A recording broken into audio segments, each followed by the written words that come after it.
Welcome to day 5 of the 60-day Bookkeeper mini course. So today we're going to talk about your sales funnel.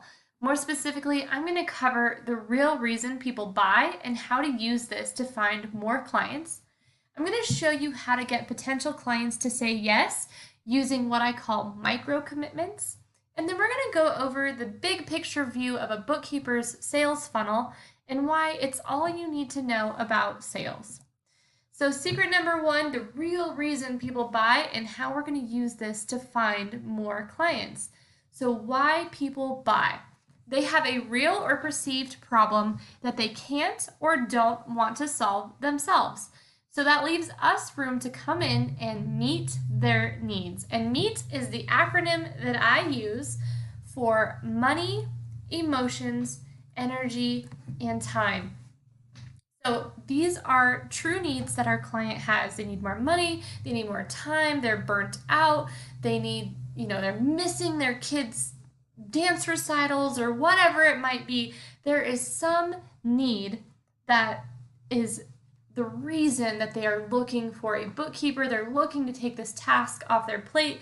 Maybe it's emotional, they have anxiety and fear, maybe they've been audited, or maybe they're just missing out on things. So we are here to meet their needs, and in order to effectively get people to choose us as the solution to their problem, we have to understand what that problem is and how it translates into money, emotions, energy, and time.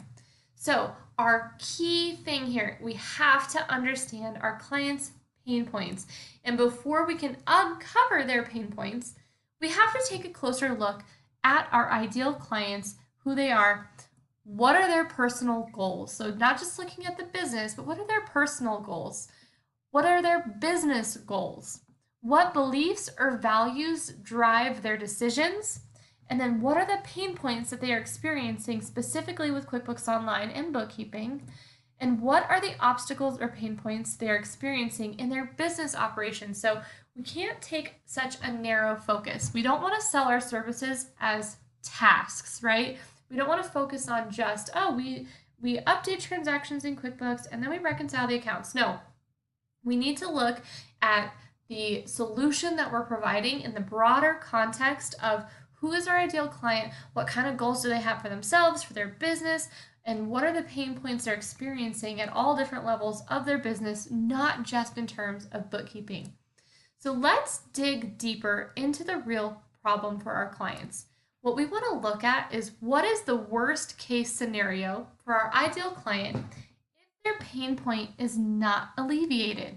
And we don't want to look at that just generally. We want to look at that in terms of what are the implications in terms of money. What's it going to cost them if this pain point is not alleviated? What are the implications in terms of emotions? Are they going to be stressed out? How is this going to affect their family, their core values? What are the implications in terms of energy? Is this problem causing them to be burnt out, exhausted? Are they losing their passion for their business because this is draining them? And then finally, what are the implications in terms of time? How much time are they wasting on this pain point? So then we want to reverse our perspective, right? So we've thought about what is the worst case scenario. Now, what is the best case scenario for our ideal client if their pain point is eliminated? Again, what are the implications in terms of money, emotions, energy, and time? What would an ideal solution look like in a perfect world?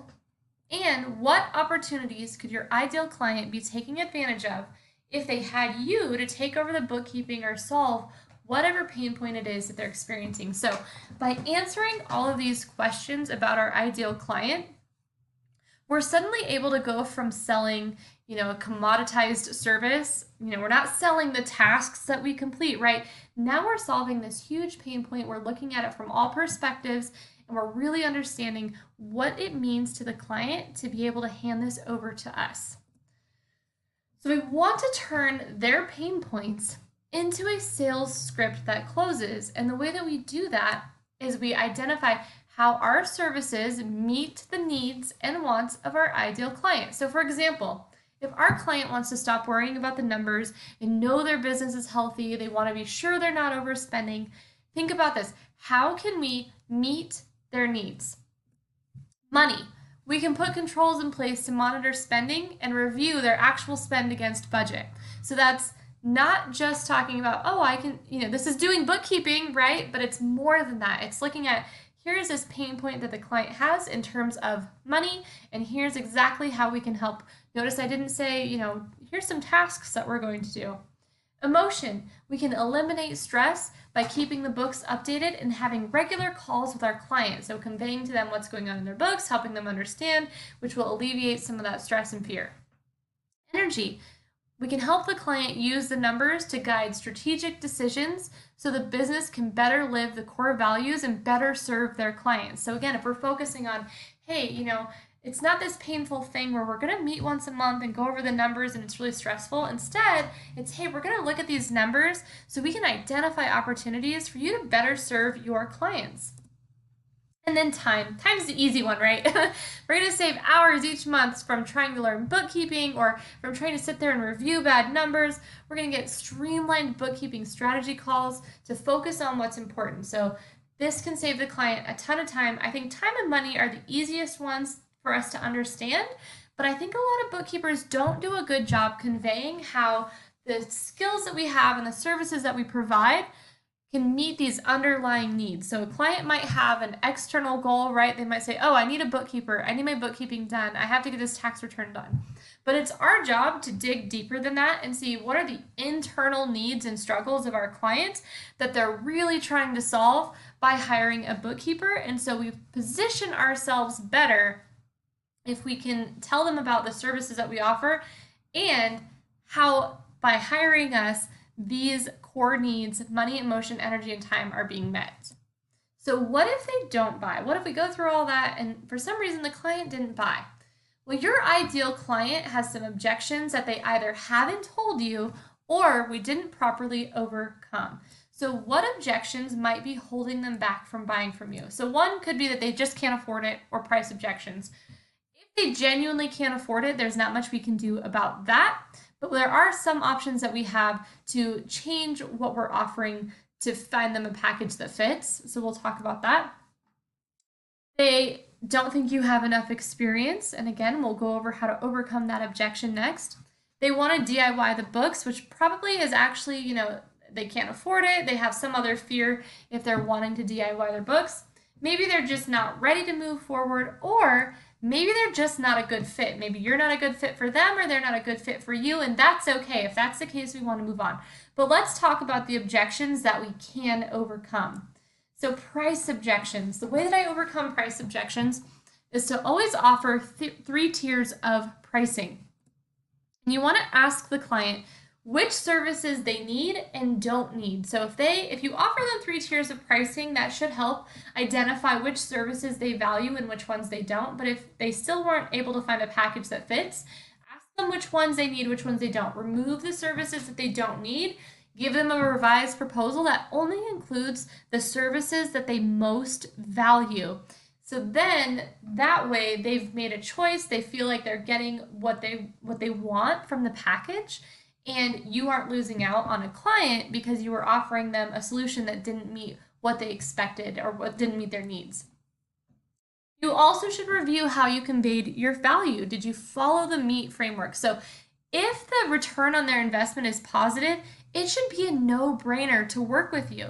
So the reason that we use the MEAT framework is because we want to show the client that by hiring us, they're already getting a return. They're not having an expense, they're getting a return. And so if we show them that the time that they save is worth more than they pay us, that's a no-brainer to hire you. If we show them that the money they save from the things that we do is more than what they're paying us, then that's a positive ROI, and it's a no-brainer to work with you. So for example, if you can save the client 10 hours per month on bookkeeping, and with that time, with those 10 hours, they can close, let's say they can close a new client at $2,000. As long as your pricing is less than that, and the client agrees that they can find new clients with the time you save them, right? So they've got to follow the basic assumptions. But then their objections become null, right? So we want to make sure we're using the MEAT framework and make sure that whatever package you present to the client has a positive return on their investment. So if you've properly conveyed your value using the MEAT framework, it should be a no-brainer for them to choose to hire you. Now, if they have objections about your experience, that's not really the thing, right? So if they have objections about your experience, let's look at what are they really afraid of. One, they're afraid you'll mess up their books. They could be afraid that you'll cost them a lot of extra money. You'll cost them time and energy to fix mistakes. Maybe they're worried that you'll steal if they don't have any, references they can check. They'll probably be worried that you don't know what you're doing, or that working with you will be more effort for them than working with someone experienced. So how do we overcome that? So now the external objection, right, was, oh, you don't have enough experience, but the internal objections are these things right here. So how do we overcome those? You have to reduce the risk of working with you. So one way to do that, I always offer a QBO checkup for free.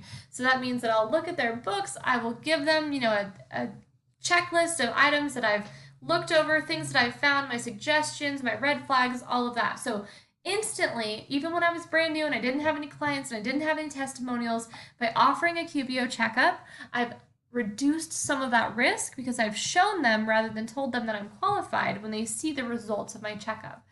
You can offer a follow-up strategy call for free. So again, we can get them on the phone and talk about their books, talk about our findings. That helps alleviate some of the fear that we don't know what we're doing. I don't charge startup costs for them. So if I'm doing catch-up work, that's different, but I don't charge them like, oh, if you want to be my new client, here's the setup fee. I don't charge them that because, again, I don't want them taking on an additional risk up front. So that to me just doesn't make sense. I also always make sure on the call that I talk about internal controls. So every client that I work with, I tell them, hey, you're going to set up view-only bank access for me. I'm never going to have any access to do anything other than record keep. I won't have custody of assets. I won't have authorization on transactions. So by having the conversation about internal controls, that's reducing some of the risk. That's showing them that, hey, it's just record keeping, not a huge scary thing, right? You're not giving me bank access or anything. Offer testimonials and referrals if you have them. And then also I always focus on not having a long-term commitment. So most of my clients are long-term, but I don't make them sign a long-term commitment. So typically I've got, month-to-month arrangement. It's fixed price. So again, fixed price means that's reducing the risk for them because they know exactly what they're getting into. They're not going to be hit with a surprise bill or anything, but think about anything that you can do to reduce that risk, to reduce those internal fears that they have that they think experience or education will overcome. All right, you also should consider, are you conveying the training and experience that you do have more clearly? So a lot of times we'll undersell ourselves, right? You'll, not put enough value behind courses you've taken, training that you've done.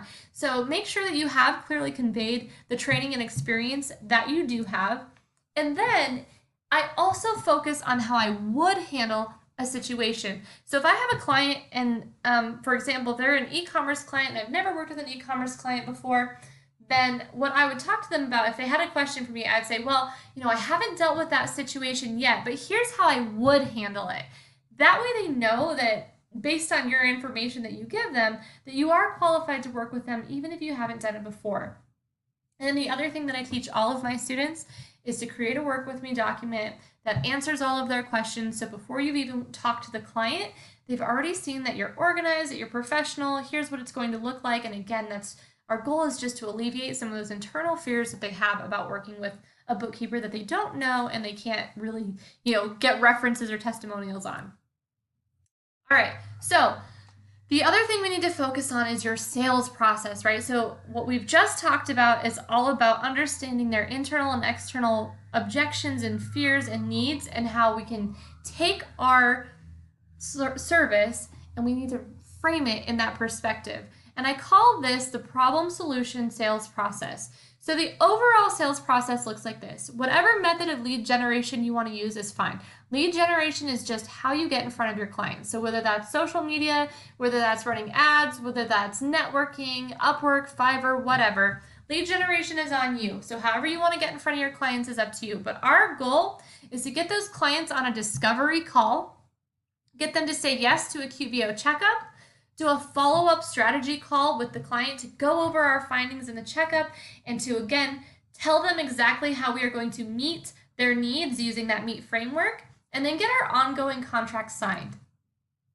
So the strategy call is something that we do after a QBO checkup, and it's to review your findings from the QBO checkup and, again, quantify the impact of our findings in terms of the MEET framework, which means put into plain English why the items we found are problems and need to be fixed, and we're going to show them how this will save their money, energy, emotions, and time.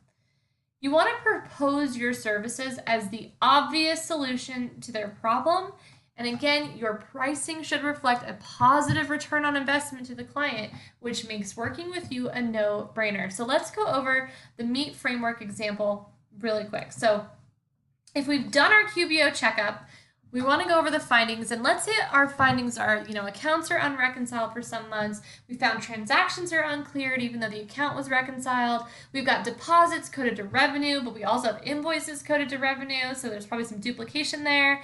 We have a bunch of transactions sitting in undeposited funds, and we found some miscategorized expenses and transfers. So how do we convey these findings from our QBO checkup using the MEET framework?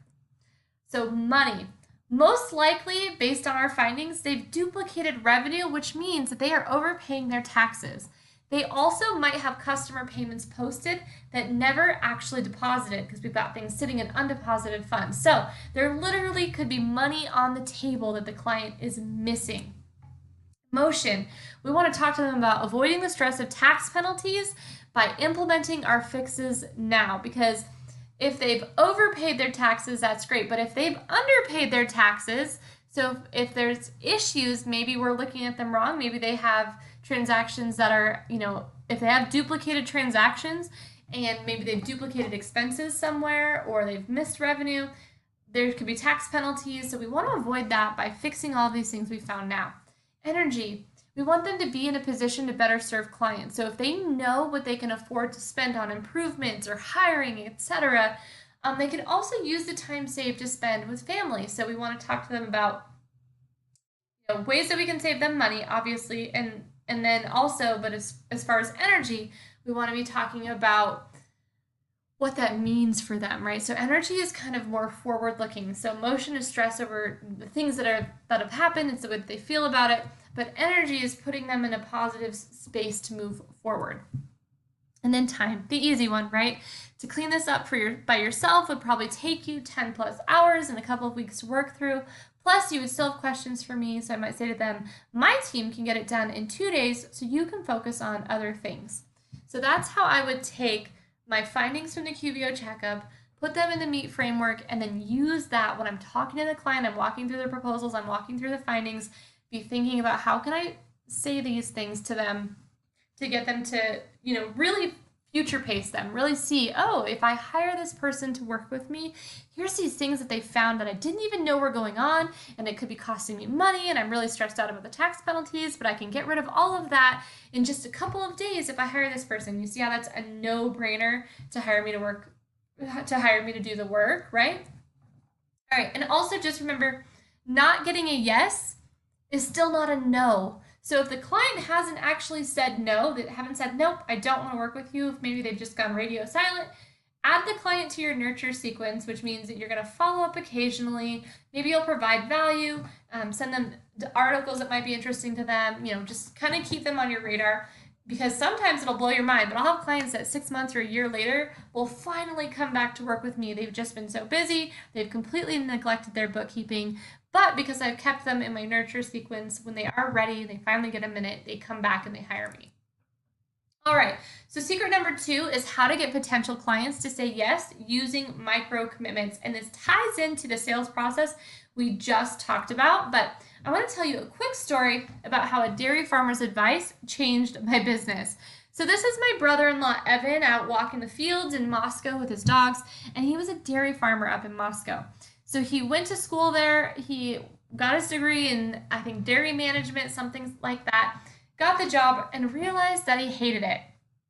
And so he found this platform online called Fiverr and another one called Upwork. He set up profiles and he created a completely new business doing product photography, which he had no experience in going into it, and was able to quit his 9 to 5 that he hated and do his own business full time just from those two platforms. And so I thought, oh my gosh, if he can do that, I should, doing a skill that he did, a completely new skill, a completely new industry, then I should be able to do this using for bookkeeping, which is something that I already have experience in, I already have the degree, and I already have the education in. So he tells me about Fiverr, and so I set up a profile. Now, to be successful on Fiverr, I needed to set up a $5 offer because that's the point of Fiverr. Fiverr, $5 offer. So I created a gig, that's what they're called, for a 15-minute consultation for $5. And the funny thing about this is that if I was meeting clients face-to-face, I don't charge for a 15-minute consultation, but it's the way the platform works that you've got to set up something that they can buy for them to contact you. So I set up the gig and my calendar started filling up with these clients who were so eager to talk to me and get their questions answered. So I would get people on the phone and I'd use those 15 minutes to show them why they needed to hire me for their ongoing bookkeeping. So they might be calling with a question, and then we'd pivot that question into how I could actually help them ongoing. Now, what I didn't realize at the time was that I was using a sales technique known as micro commitments. So what is a micro commitment? It's getting the prospect to say yes to something small, which then opens the door for them to say yes to your next offer. So it's kind of a way to show rather than tell that you're qualified. It generates an instant win for the client without having to make a firm commitment to work with you. So the two micro commitments that were in the sales process that I talked about and that I used on Fiverr were the 15-minute discovery call and the bookkeeping checkup. So both of those are easy things for the client to say yes to. They're very little commitments, but they give me all the information I need to then turn around, talk to the client, understand their pain points, and sell them on ongoing bookkeeping. So those micro commitments have been the key to me closing new clients. So I want to talk to you now about the full picture, right? The bookkeeper sales funnel and why this is all you need to know about sales. So even if you're not a salesperson, never worked retail, I never sold anything in my life before starting my business, and I've landed hundreds of clients now using this funnel. So the funnel, we've already seen it, right? It starts with lead generation. So whatever way you want to get in front of clients is up to you. Do what plays well to your strengths.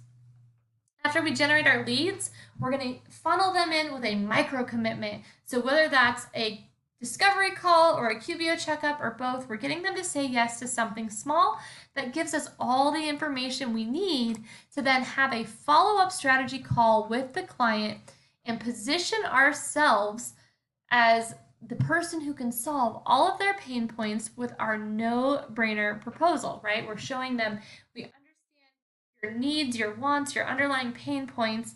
Here's how we would solve them. Here's how we're going to future pace you with, how we're going to save you money and time and energy and emotion.